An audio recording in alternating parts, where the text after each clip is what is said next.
નમસ્કાર, આપ જોઈ રહ્યા છો નેશન પ્લસ ન્યૂઝ. હું છું આપની સાથે હેતલ ભગત.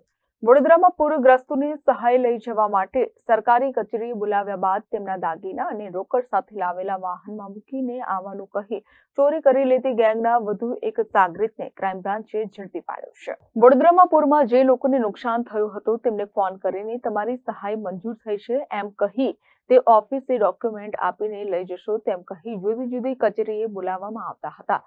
અસરગ્રસ્ત સહાય લેવા આવે એટલે છેલ્લી ઘડીએ તેમને દાગીના અને રોકડ સાથે લાવેલા વાહનમાં મૂકીને આવજો તો જ સહાય મળશે તેમ કહી તેના પર નજર રાખવામાં આવતી હતી. જેવી વ્યક્તિ કચેરીમાં જાય એટલે તેના દાગીના અને રોકડ ચોરી લેવામાં આવતા હતા. ક્રાઇમ બ્રાન્ચે 4 દિવસ પહેલા આ ગેંગનો પર્દાફાશ કરી લોકોને ફોન કરી બોલાવનાર સૂત્રધાર રાજેશ ઉર્ફે વિશાલ ઓડ તેમજ તેને મદદ કરનાર પ્રદીપ ઉર્ફે પદ્યો ડીઘેને ઝડપી પાડી રોકડ અને દાગીના કબજે કર્યા હતા. બંને સાગરીતોની સાથે કામ કરતો ત્રીજો સાગરીત આકાશ ઓડને ખાસવાડી સ્મશાન પાસેથી ક્રાઇમ બ્રાન્ચે ઝડપી પાડ્યો છે.